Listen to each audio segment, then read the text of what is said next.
मारूफ खानुंदा advocate Nitin सोनकामड़े की कामयाब पैरवी की वजह से मुलजिम नितिन केशव डोंगरे की एंटीसेप्टिव बेल मंजूर हो गई है। नांदेड़ देही पुलिस स्टेशन में मुलजिम नितिन केशव के खिलाफ जुर्म नंबर 39/2021 के तहत दफा 376(2) और 3/25 4/25 आर्म्स एक्ट के तहत मुकदमा दर्ज किया गया था। इस मुकदमे की तफ्तीश नांदेड़ देही पुलिस स्टेशन के एपीआई कासले कर रहे हैं। इस मुकदमे में मुलजिम नीतीश केशव ने मुतासरा खातून को शादी का लालच देकर उसके साथ जबरदस्ती अस्मत रेजी की और मुतासरा को 2 मरतबा अस्खात हमल करने लगाया। इसके बाद इसके साथ शादी करने से इनकार कर दिया। इस मामले में मुलजिम की तरफ से एडवोकेट नितिन सोनकामड़े के जरिए नांदेड़ जिला अदालत में एंटीसेप्टिव बेल के लिए दरखास्त दाखिल की गई थी। इस मामले में अदालत ने मुलजिम की तरफ से और सरकारी वकील की तरफ से पेश की गई दलीलों को सुना और उसके बाद मुलजिम नितिन केशव की एंटीसेप्टिव बेल की दरखास्त को मंजूर करते हुए मुलजिम की जमानत पर रिहाई के अहकाम जारी किए। पोलीस स्टेशन नांदेड़ सिडको ग्रामीण यांनी माझे पक्षकार आरोपी नितिन केशव डोंगरे यांच्या विरुद्ध पोलीस स्टेशन ग्रामीण सिडको नांदेड येथे गुन्हा रजिस्टर नंबर 139/2021 कलम 376(2) एन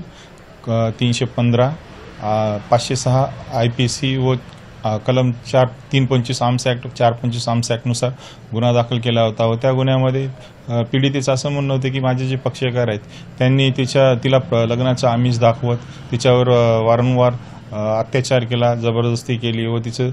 2 वेळेस गर्भपात केला। त्या अनुषंगाने पोलीस स्टेशन ग्रामीण येथे तक्रार दिली होती व तक्रारीच्या विरुद्ध आम्ही जिल्हा व सत्र न्यायालय नांदेड येथे अटकपूर्व जामीनसाठी अर्ज दाखल केला होता व त्या अर्जावर आज सुनावणी झाली व त्या अर्जावर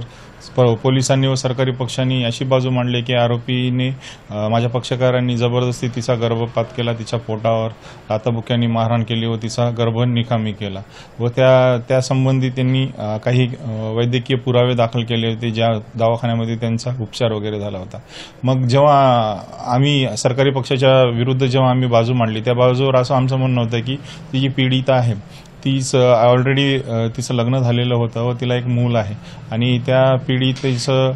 जो लग्न आतासुद्धा अस्तित्वात होतं व त्या विरुद्ध आम्ही सर्वोच्च न्यायालयाची परमेश्वर पवार विरुद्ध स्टेट ऑफ महाराष्ट्र ही रिपोर्टेबल जजमेंट जस्टिस चंद्रचूड व जस्टिस इंदिरा बॅनर्जी यांची केस लॉ जजमेंट दिलं व त्या जजमेंटवर सन्माननीय जिल्हा सत्र न्यायालय यांनी आमची बाजू ऐकून घेत आमच्या हक्कामध्ये आज रोजी अटकपूर्व जामीन जो अर्ज आहे तो मान्य करून आरोपीला अटकपूर्व जामीनवर सोडण्याचे आदेश दिले।